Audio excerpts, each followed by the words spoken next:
Hollywood. It's the land of glamour, fame, and dazzling smiles. But behind the glitz and glam, there's a powerful machine at work. This machine shapes how we see the world. It influences our thoughts, our beliefs, and even our fears. It's called propaganda, and Hollywood is really, really good at it. Think about it. Movies and TV shows tell stories. These stories stick with us. They make us laugh. They make us cry. And sometimes they subtly change how we think. This is the power of Hollywood. It entertains us, but it also shapes our understanding of the world.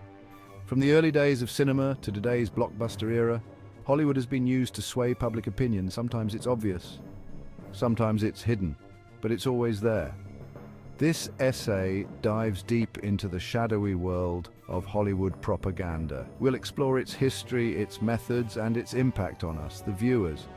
So buckle up. Get ready for a wild ride through the history of Hollywood. We're going to expose the secrets behind the silver screen. Propaganda might seem like a modern invention, but it's as old as storytelling itself. From the earliest cave paintings that depicted heroic hunts and tribal victories, humans have always used stories to influence and persuade. These ancient images were the first forms of propaganda, designed to inspire and unify communities. And in the early days of Hollywood, propaganda was front and center. The burgeoning film industry quickly recognized the power of the moving image to sway public opinion and shape societal norms. Hollywood became a new battleground for the hearts and minds of the public. Back then, movies were silent, but their message was loud and clear: support the war effort. The absence of sound did not diminish their impact. Instead, the powerful visuals and emotive acting conveyed messages that resonated deeply with audiences. During World War I, Hollywood realized it had a powerful weapon at its disposal: the moving image. Filmmakers harnessed this tool to create compelling narratives that encouraged patriotism and sacrifice. The silver screen became a canvas for rallying the nation. Films like The Kaiser, The Beast of Berlin, portrayed the German Kaiser as a literal monster. These exaggerated depictions were designed to evoke strong emotions and galvanize the American public against a common enemy. These films were basically designed to make Americans angry. They played on fears and prejudices, creating a sense of urgency and moral duty to support the war effort. They wanted people to enlist and support the war, and it worked. The emotional appeal of these films was undeniable, leading to a surge in enlistment and public support for the war. Hollywood helped to turn the tide of public opinion. The influence of these films extended beyond the theater, permeating everyday conversations and shaping the national discourse. People lined up to buy war bonds. The persuasive power of film translated into tangible support for the war effort, with citizens eager to contribute financially. Young men rushed to enlist. The romanticized portrayal of war and heroism in these films inspired a generation to take up arms. The line between entertainment and propaganda was blurry at best. Filmmakers often walked a fine line, blending storytelling with persuasive messaging to achieve their goals. Even Charlie Chaplin, the king of silent comedy, got in on the act. His unique blend of humor and pathos made his films particularly effective as propaganda tools. In his film Shoulder Arms, Chaplin played a bumbling soldier fighting in the trenches. The film's comedic elements made the harsh realities of war more palatable, while still delivering a powerful message. The film was funny, of course, but it also had a serious message: war is hell, but we must do our duty. Chaplin's ability to balance humor with a poignant message made his work stand out. This was the beginning of Hollywood's long and complicated relationship with propaganda. As the industry grew, so did its influence, and the use of film as a tool for persuasion became more sophisticated. In the years that followed, Hollywood would use its power to shape public opinion on everything from war to politics to social issues. The legacy of early propaganda films set the stage for the industry's ongoing role in influencing society. World War II, a time of global conflict and unprecedented challenges. The Nazis were on the march, spreading fear and destruction across Europe. America needed to rally its citizens, to unite them against a common enemy. And once again, Hollywood answered the call, stepping up to play a crucial role in the war effort. The government teamed up with Hollywood studios to create a flood of pro-war films. These films weren't subtle. They were designed to inspire, to motivate, and to inform. Take Casablanca, for example. It's considered a classic love story, a tale of romance and sacrifice, but it's also a powerful piece of propaganda cleverly woven into the narrative. The film promotes American interventionism, urging the nation to take a stand. It glorifies fighting against fascism, with Humphrey Bogart, the epitome of cool, leading the charge. Then there's Mrs. Miniver. This Oscar-winning film showed the impact of war on an ordinary British family. It tugged at the heartstrings, portraying the resilience and courage of everyday people. It made Americans feel connected to the struggle overseas, bridging the emotional gap. And it hammered home the message that the Nazis were a threat to freedom everywhere, not just in Europe. Hollywood also churned out cartoons. Remember Bugs Bunny? He wasn't just munching carrots. He was fighting Nazis and selling war bonds. Even animated characters were recruited to the cause, becoming symbols of resistance and patriotism. These films weren't just entertainment, they were tools of persuasion crafted to shape public opinion. They were weapons of war, wielded with precision and purpose, and they were incredibly effective, reaching millions of viewers. They boosted morale on the home front, providing hope and encouragement. They demonized the enemy, making the threat feel immediate and personal. And they helped to ensure American support for the war effort, solidifying the nation's resolve. Hollywood's contribution to World War II was more than just cinematic.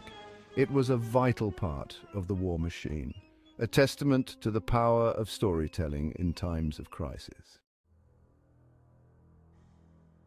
Section 4. Communists under the bed, the Red Scare and Hollywood's Blacklist. After World War II, a new enemy emerged: communism. The Cold War sent chills down America's spine, and once again Hollywood found itself caught in the crosshairs. The House Un-American Activities Committee, or HUAC, launched investigations into alleged communist infiltration of Hollywood. Writers, directors and actors were hauled before Congress and interrogated about their political beliefs. The result? The Hollywood Blacklist. Anyone suspected of communist sympathies was blacklisted. They were denied work, ostracized, and their careers were often destroyed. This period was a dark chapter in Hollywood history. It showed how fear and paranoia could stifle creativity and freedom of expression. Films like On the Waterfront from 1954 explored the themes of corruption and betrayal, reflecting the anxieties of the time. The Red Scare had a chilling effect on Hollywood. Filmmakers became afraid to tackle controversial topics. The industry shifted towards safer, more conservative fare. The message was clear: step out of line, and your career is finished. Section 5. From Vietnam to Rambo, shifting sands of war and public opinion. The Vietnam War marked a significant turning point in Hollywood's relationship with propaganda. Before this era, Hollywood often produced films that aligned closely with government narratives, promoting a unified nationalistic message. However, the Vietnam War was different. For the first time, the public was deeply divided over a war. This division was not just political, but also cultural, affecting every aspect of American life. And Hollywood, as a mirror of society, reflected this division. The film industry began to produce a variety of perspectives, showcasing the complexity of public opinion. Early films about Vietnam, like The Green Berets from 1968, supported the war effort. These movies portrayed American soldiers as heroes fighting a noble cause, aligning with the government's stance. But as the war dragged on and public opinion soured, Hollywood began to reflect the growing disillusionment. The initial patriotic fervor gave way to a more critical and questioning approach.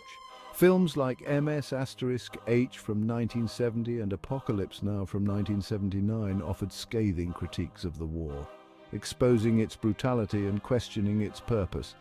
These films did not shy away from showing the horrors of war and the moral ambiguities involved. These films reflected a growing anti-war sentiment in American society. They resonated with audiences who were increasingly skeptical of the government's motives and the human cost of the conflict. In the 1980s, films like Rambo: First Blood, Part 2 from 1985 presented a more jingoistic view of Vietnam, rewriting history to satisfy a desire for American victory. These films offered a form of escapism, allowing audiences to reimagine the war with a more triumphant outcome. These films tapped into a sense of national pride and resonated with audiences who felt America had lost its way. They provided a counter-narrative to the disillusionment of the previous decade, offering a more optimistic and assertive portrayal of American power. The Vietnam War and its aftermath demonstrated that Hollywood was no longer a monolithic force for propaganda. The film industry had evolved, becoming a more complex and nuanced reflection of societal attitudes. It had become a more complex and nuanced reflection of shifting societal attitudes towards war and conflict. This evolution in Hollywood's approach to war films highlights the dynamic relationship between cinema and society, showing how films can both influence and be influenced by public opinion. As we look back at the shifting sands of war and public opinion, it becomes clear that Hollywood's portrayal of conflict is a powerful lens through which we can understand the changing tides of American sentiment.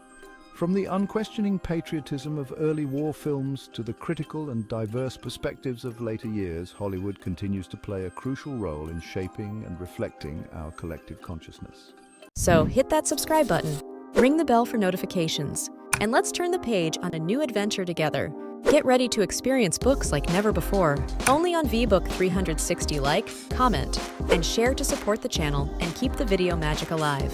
Thank you for stopping by. And remember, every video has a story, and every story deserves to be shared. See you in the next video.